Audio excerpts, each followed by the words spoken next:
Poles 234, magic figure 118 కాబట్టి 120 వరకు రావచ్చు.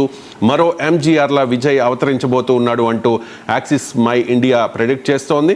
అండ్ కామాఖ్య అనలిటిక్స్ విషయానికి వస్తే అక్కడ హంగ్ ఏర్పడవచ్చు అని చెప్పేసి 78 నుంచి 95 స్థానాలు డిఎంకేకి, 68 నుంచి 84 స్థానాలు అన్నా డిఎంకేకి, అలాగే టీవీకేకి 67 నుంచి 81. ఏ పార్టీకి కూడా స్పష్టమైన మెజారిటీ రాని నేపథ్యంలో అక్కడ హంగ్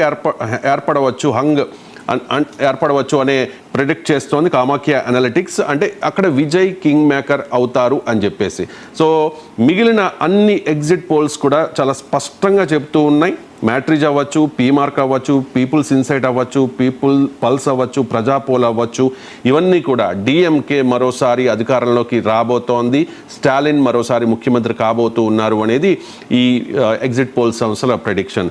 ఇక అనూహ్యంగా చెప్తోంది అన్నా డిఎంకే వైపు జేవీసీ ఎగ్జిట్ పోల్ మాత్రం మొగ్గు చూపుతోన్న పరిస్థితి. సో ఈసారి అక్కడ ఇన్నాళ్ళు అన్నా డిఎంకే వర్సెస్ డిఎంకేగా ఉండేది. మధ్య మధ్యలో Congress and Bharatiya Janata party enter అయ్యేవి. కానీ భారతీయ జనతా పార్టీకి కాంగ్రెస్కి అక్కడ అంత సీన్ లేదు. తమిళనాడులో ఖచ్చితంగా Anna DMK versus DMK.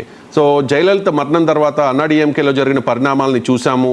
BJP enter అవ్వడం, తర్వాత పళనిస్వామి వాళ్ళిద్దరి మధ్య జరిగిన ఇష్యూస్, విభేదాలు అవన్నీ చూసిన నేపథ్యంలో అన్నాడీఎంకేలో అంతర్గత విభేదాలు తీవ్రస్థాయికి చేరుకున్నాయి. సో అన్నాడీఎంకే ప్రజెంట్ అయితే పెద్దగా సెకండ్ పొజిషన్లో ఉండొచ్చు, బట్ అధికారంలోకి వచ్చేంత సీన్ లేదు అనేది మెజారిటీ ఎగ్జిట్ పోల్ సంస్థలు చెబుతోన్న పరిస్థితి కనిపిస్తోంది. ఇక తమిళనాడులో మొత్తం 234 స్థానాలు ఉన్నాయి. మ్యాజిక్ ఫిగర్ 118 సీట్లు. పోలింగ్ శాతం అయితే 85.15%. గతంలో కంటే కాస్త ఎక్కువగానే అక్కడ పోలింగ్ పర్సంటేజ్ నమోదైంది.